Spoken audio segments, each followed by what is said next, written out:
This week, I've got to admit, it was pretty rough. I think one of the challenges I really faced this week was seeing the number of people in and out of the grocery stores that are now wearing masks.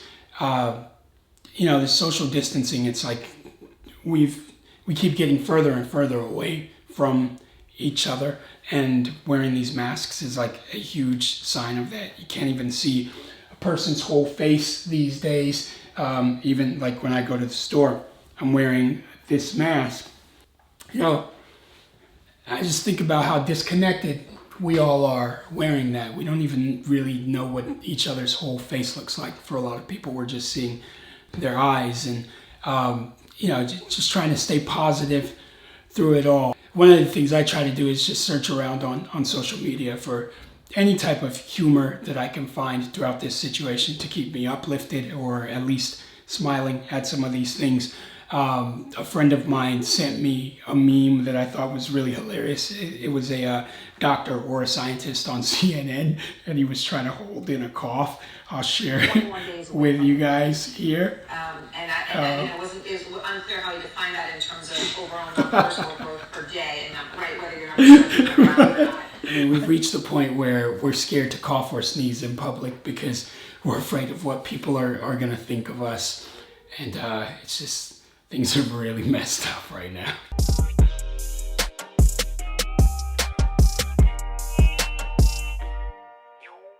As a speaker, I have now lost my voice, so that makes things a little difficult as far as finding work. But fortunately, this episode is about me actually finding work thanks to my agent. We landed our first virtual talk last week, and it worked out really cool. I've never used Zoom before as a platform, and it was really cool for us to do our virtual talk in that way. So what my agent and I did was built a online course so that I could still deliver my message, deliver the keynotes that I've been giving when I travel to schools and businesses, but now in a virtual platform. So it's here on the website at Conscious Campus. So for any of you that are looking for maybe a keynote speaker done virtually, when I get my voice back, then I'd love to be able to work with your group as well.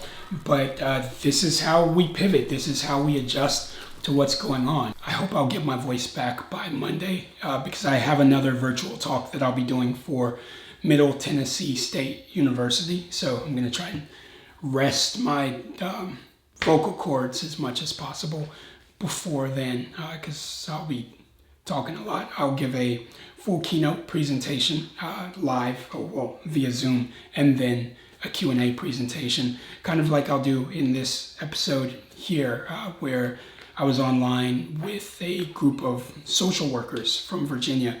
It was really awesome. We had about 179 social workers on this Zoom call, and they were asking really, really great questions just about everything that's going on. And so I'll share with you guys a little bit about what that Zoom chat was like. Here's some clips from the talk that I did the other day with the social workers.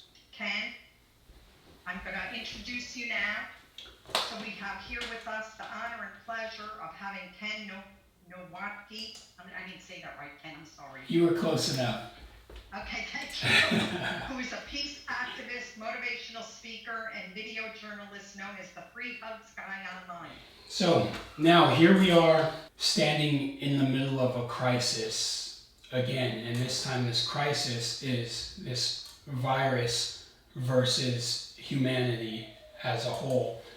And so many of us feel helpless. I mean, who would have thought that the solution for us to solve this is to stay in our homes and in a sense, do nothing. And you can imagine for me, as someone who does that sort of work, I'm sitting on my hands and just feeling like there's got to be something more that I can do to help quell these issues. Like, I wish I can quickly go into nursing or something to be on the front lines of this thing. But what I can say is that for those of you that are in social work, know that the work that you all do, when we come out of this thing, the amount of people that are going to need help from this crisis, at a time when we're already dealing with extremely high rates of suicide and people with anxiety and issues with depression and homelessness, I can only imagine how much all of that is escalated throughout this crisis that we're going through right now. It's such a time that none of us could have imagined that in 2020 this is where we would be.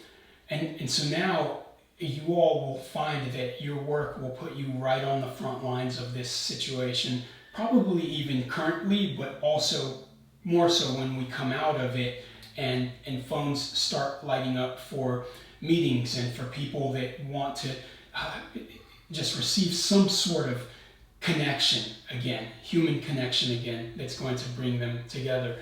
And so, again, as someone who has spent most of my life on the receiving end of social work services and people who just cared about me to help get me through homelessness and to make sure that I was going to school and that I was fed and that my family was cared for, now this work that I do out on the front lines, to me, I just view it as an act of love, as an act of paying it back forward for all of the people that came into my life and helped me out.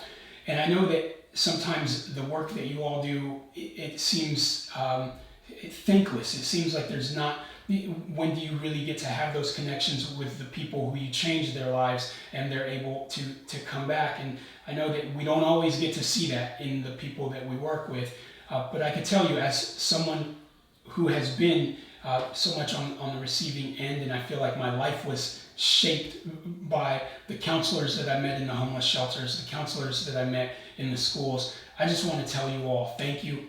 You know, my life could have gone in a completely different direction. I could have struggled with suicide, depression, anxiety, so many things that plagued the people that I was growing up with. But I made it out from the people who just cared so much about me, the coaches, the mentors, the teachers, the social workers, and also my mother, people who said, I'm not going to let Ken fall by the wayside. And now I'm able to pay it forward and help out people in these really difficult situations. And so I'm looking forward to when this lockdown period ends, when this quarantine period ends, when social distancing is no longer an issue and people can hug again, because I don't like this virtual hug stuff. I can tell you, I need to embrace people. I need to really feel that connection. It's the message that I preach day in and day out. And so, again, thank you all so much for even allowing me this opportunity to connect with you virtually. And I hope that sometime in the near future that we'll be able to connect physically.